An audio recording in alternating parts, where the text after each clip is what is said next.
Hi hello. இன்றைக்கி ஆடி 18, அதனால் எங்களுக்கு நாடகமே இருக்குது. அதனால் 2 பேரும் சீக்கிரமாக ரெடி கோவிலுக்கு கிளம்பிட்டோம். நானும் என்னோடய ஆரடி கூந்தல் சீவிட்டு ரெடி ஆகிட்டேன். எனக்கு முடி கொஞ்சம் தான் இருக்குது. இது சீவுறதுக்கே 2 மணி நேரம் ஆகும். ஒரு வழியாக ரெடி ஆகிட்டோம். நானும் வச்சும் கோயிலுக்கு கிளம்பிட்டோம். கோயில் எங்கள் வீட்டு வாசலில் தான் இருக்குது. முன்னாடி தான் கோயில் இருக்குது. இதுதான் அந்த சாமி. நாங்கள் போகிறதுக்குள்ளார கேட்டெல்லாம் சாத்திட்டாங்க. சரி போட்டுன்னு சொல்லிவிட்டு நாங்கள் முன்னாடி வாசலில் நின்று கும்பிட்டுட்டு நாங்கள் ட்ராமாவை கிளம்பிட்டோம். நாங்கள் தூங்கி எழுந்திரிச்சது லேட்டு, அதனால தான்.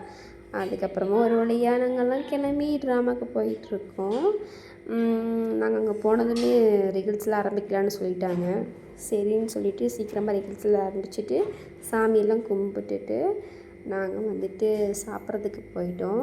எங்களுக்கு அங்கே கறி சாப்பாடு போட்டாங்க. ஏன்னா இன்றைக்கி ஆடி 18 அதனால நாங்கள் சாப்பிடும்போது இவனும் வேடிக்கை பார்த்துட்டு இருந்தான். இவனுக்கு கொடுக்காம எப்படி சாப்பிட முடியும்னு சொல்லி இவனுக்கும் சாப்பாடு வச்சுட்டு நாங்கள் சாப்பிட்டுட்டோம்.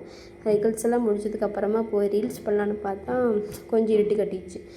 அதுக்கப்புறமேட்டு தான் இந்த வீடியோ எடுக்க முடிஞ்சுது. ஆனால் இந்த இடம் உண்மையிலே சூப்பராக இருந்துச்சு. எனக்கு இது 3 பேர்த்துக்குமே எப்பவுமே கிராமம் தான் பிடிக்கும். அங்கே போனாலும் நாங்கள் குஷி ஆகிடுவோம். சீக்கிரமாக நாங்கள் மேக்கப் போட போயிட்டோம். அதுக்கப்புறமா நான் இன்றைக்கி கொஞ்சம் மேக்கப் கொஞ்சம் அதிகமாக போட்ட மாதிரி ஒரு ஃபீலு. ஏதோ ரொம்ப நாள் கழிச்சு மேக்கப் போடுறனால நான் கொஞ்சம் அதிகமாக போட்டேனோ ஒரு ஃபீலாக இருந்துச்சு. நாடகத்தெல்லாம் முடிச்சுக்கிட்டோம். நாடகம் முடிச்சதுக்கப்புறமா ஒரு பேக்கரிக்கு வந்துட்டு டீ, ஹார்லிக்ஸ், பிஸ்கட்டெல்லாம் சாப்பிட்டுட்டு நாங்கள் வந்துட்டு நேராக வீட்டுக்கு போயிட்டோம். வீட்டுக்கு போகும்போது 5:30 மணி ஆயிடுச்சு.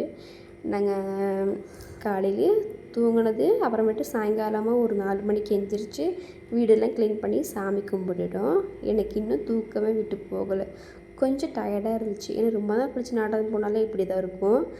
அதுக்கப்புறமா நாங்கள் கொஞ்சம் நேரம் சாமியெல்லாம் கும்பிட்டுட்டு ஜாலியாக இருந்துட்டோம். இன்றைக்கி வீடியோ இவ்வளோதான். Tata, bye bye.